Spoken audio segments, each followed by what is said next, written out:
ကျွန်တော်တို့အခုဗမှုလက်ဟာ China version တွေသုံးတဲ့လူတွေတော့ကျွန်တော်တို့ဒီ slicer ကိုသုံးပြီးတော့ဘယ်လိုမျိုး SD card ထဲကို print ထုတ်မဲ့ file လေးဘယ်လိုဆက်မလဲဆိုတော့ချက်လောက်ကြည့်အောင်ကျွန်တော်ဒါကတော့ဗမှုလက်studio ပေါ့သူ့ရဲ့ဒီ application နဲ့ဝင်လိုက်ပြီဆိုဒီမှာ online mode တွေဆိုပြီးတော့ပါတယ်online mode ကိုနှိပ်လိုက်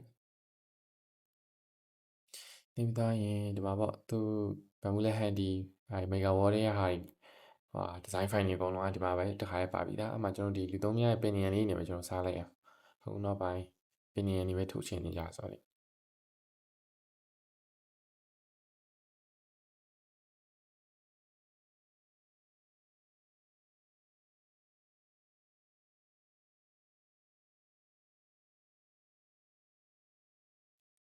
opinion တွေအများကြီးပဲကျွန်တော်တို့ဒီ play ပြားကြီးပေါ်မှာပေါ်နေပြီကျွန်တော်ဒီ mouse ကိုသုံးပြီးတော့တိုးချက် control နဲ့ mouse wheel လေးနဲ့သုံးပြီးတိုးချက်လေးလုပ်လိုက်တော်ပြကနေပဲကြည့်လိုက်ဒီမှာ opinion file တွေအများကြီးပဲ opinion file တွေအများကြီးဟိုမှာကျွန်တော်ကိုလိုချင်တဲ့ file ကိုပဲကျွန်တော်ဆွဲထုတ်လိုက်ရတယ်ဒါ opinion လည်းမဟုတ်ဘူး gear wheel တွေပေါ့ဒီမှာကျွန်တော် play ပြားကြီးပေါ်ရောက်လာပြီ play ပြားကြီးရောက်လာပြီဆိုကျွန်တော်မလိုချင်တဲ့ opinion file လေးကိုကျွန်တော်တစ်ချက်လောက်ပြင်ပြီးဖြတ်လိုက်မယ်ကျွန်တော်လိုချင်တာဒီ gear wheel အကြီးနဲ့တီးနဲ့ဒါပဲလိုချင်တယ်ကျွန်တော်လိုချင်တဲ့ဟာရေးပြီးသားရင်မှာကျွန်တော်ကဒီကောင်ကနည်းနည်း size ကသေးနေရဆိုရင်ပြင်နေတယ်ပေါ့ပြင်နေတယ်ဆိုလို့ရှိရင်ကျွန်တော်ဒီမှာskis chain နဲ့အောင်ရှိရဲဒီကောင်မီလီမီတာနဲ့ပြတာ16မီလီမီတာဆိုတော့ 1.6 cm ပေါ့ဗျာကျွန်တော်ကဒီကောင်ကို3 cm ထားခြင်းနဲ့ဆိုရင်ကျွန်တော်30 mm ပေးပြီးတော့ enter နှိပ်ပြီးလိုက်တော့ auto adjust လုပ်ပြီးသွားလိုက်မယ် size က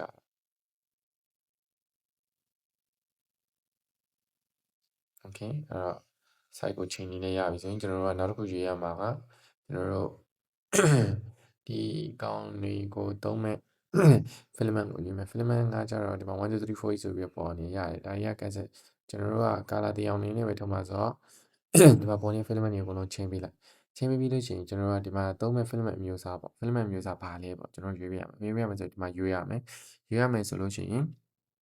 ကျွန်တော်ဒီမှာကို filament ကဒီ bamboo studio မှာပါပြီးသားဆိုလို့ရှိရင်ရပြီ eSand ဆိုလို့ရှိရင်ဒီမှာ PLA plat တစ်မျိုးပဲပါတယ်အဲ့တော့ကျွန်တော်တို့ထုံးမှာ eSand PETG ပဲဆိုကြပါစို့ eSand PETG ဆိုလို့ရှိရင်ကျွန်တော်ဒီ filament list ထဲမှာပါမနေဘူးဗျာပါမနေဘူးဆိုကျွန်တော် edit လုပ်ပေးရမယ် edit ကျွန်တော်ကျွန်တော် PETG ထုံးမှာဆိုရင် PETG ကကျွန်တော် heat temperature ဒါ noise temperature ဒါပေးရတယ်အဲ့တော့ကျွန်တော်သူ filament ရဲ့ခွေရဲ့အပေါ်မှာပါတဲ့ temperature တိုင်းကိုပဲကျွန်တော်ရေးပေးရမယ်ကျွန်တော်မှာ eSand ဆိုရင်230 290ပဲဆိုပါစို့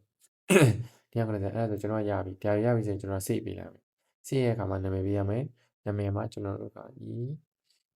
eSand PETG eSand PETG ဆိုကျွန်တော်နာမည်ပေးလိုက် okay ဆိုပြီးတော့ပေးလိုက်အဲ့ဒါဆိုရသွားပြီအဲ့တော့ကျွန်တော်ဒီကျွန်တော် customize လုပ်ထားတဲ့ဟာကိုကျွန်တော်တို့ကဒီ custom ထဲမှာပဲ eSand PETG ဆို eSand PETG ဆိုပြီးတော့ကျွန်တော်ပြန်ပြီးရွေးရမယ်အဲ့တော့ကျွန်တော်ဒါအောင် eSand PETG နဲ့ထုံမယ်ပြီးလို့ရှိရင်ကျွန်တော်ဥမာကျွန်တော်ကမလိုချင်တဲ့ဟာချင်းဖြတ်လိုက်ဒါမှမဟုတ်ရင်မဖြတ်ချင်သေးဘူးဖြတ်ချင်သေးဆိုရင်လည်းဒီမှာကျွန်တော် select မှတ်ပြီးတော့ select နဲ့ select ဖြုတ်လိုက်ရင်ဒီကောင်တစ်ခုပဲကျွန်တော်ကထုတ်တော့မယ်နှစ်ခုလုံးထုတ်မှာဆိုတော့ select ပြန်ပေးလိုက်အဲ့ဆိုရင်တော့ကျွန်တော်ရပြီဆိုလို့ရှိရင်ကျွန်တော်ကထုတ်ဖို့အတွက်ဆိုရင်ကျွန်တော်ကဒီ plate ကြီးတစ်ခုလုံး slide လုပ်ပေးရမယ် slide လုပ်လိုက်မယ်သူ slide လုပ်လိုက်တာနဲ့ကျွန်တော်တို့ဒီမှာဘယ်လောက်ကုန်ကြမလဲပေါ့ဘယ်လောက် gram ကုန်မလဲဆိုတာတခါပါမယ်ပြီးလို့ရှိရင်ကျွန်တော်တို့တဲ့အတိုင်းပေါ့သူ့ကိုချုံမဲ့အချိန်ကတနားရီနဲ့73မိနစ်ဆိုပြီးပြလိုက်အဲ့တော့ကျွန်တော် slide လုပ်ပြီးပြီဆိုမှကျွန်တော် slide လုပ်ထားတဲ့ file ကိုကျွန်တော် export ထုတ်ပေးမယ်ဘာ file လဲဆိုရင်ကျွန်တော်ဒီ file ထဲမှာ export ထဲမှာကျွန်တော် export gcode file ကိုကျွန်တော်ထုတ်ပေးရထုတ်ပေးပြီဆိုလို့ရှိရင်ကျွန်တော်ဒါ PNG မဟုတ်ဘူးလေဗျာနော်အဲ့တော့ဒီကောင်းရဲ့ကျွန်တော် PETG ဆို PETG အဲ့တော့ဆောနာကျွန်တော်တို့ export gcode နှိပ်ပြီးသားပြီဆိုတော့ကျွန်တော်တို့ gcode file တွေကကျွန်တော်တို့ download ထဲမှာဝင်နေပြီကျွန်တော်တို့ download ထဲကဒီကောင်ပေါ့ဒီကောင်ကိုကျွန်တော်တို့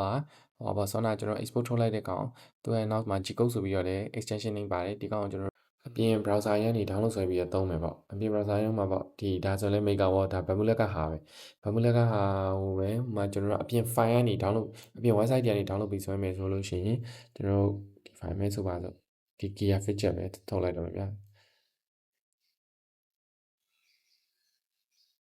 ဒီကောင်ကျွန်တော် set ကို download ဆွဲလိုက်တယ် download ဆွဲပြီးရတယ်ရပြီဆိုရင်ကျွန်တော် set ရဲ့အမှ location ဖွင့်မယ်ဒီကောင် zip file နဲ့ zip ဖြည့်လိုက်မယ် zip ဖြည့်ပြီးပြီဆိုလို့ရှိရင် zip file ထဲမှာကျွန်တော်တို့ကဒီ SCF file ကိုကျွန်တော်ဖွင့်ပေးရအောင်ဒါ gear လားသူ့အထိန်းလားပေါ့ကျွန်တော် gear ကိုပဲကျွန်တော်လုပ်ချင်တယ်ဆိုရင်ကျွန်တော်က bamboo studio နဲ့ဖွင့်ပါဆို bamboo studio နဲ့ဖွင့်ပေးလိုက် Memo Studio ထဲမှာရောက်လာပြီဒါကဆောနာကျွန်တော်ထုတ်ထားတဲ့ file နှစ်ခုထားကိုဖြတ်လိုက်ဒါကဆောနာကျွန်တော် download ဆွဲထားတဲ့ file ဆောနာအတိုင်းပဲ slide လုပ်ပြီးရင် file နဲ့ export လုပ်ပေးလိုက် export G-code လုပ်ပေးလိုက်ဒီမှာတော့ကျွန်တော် slide လုပ်မထားသေးတော့သူက G-code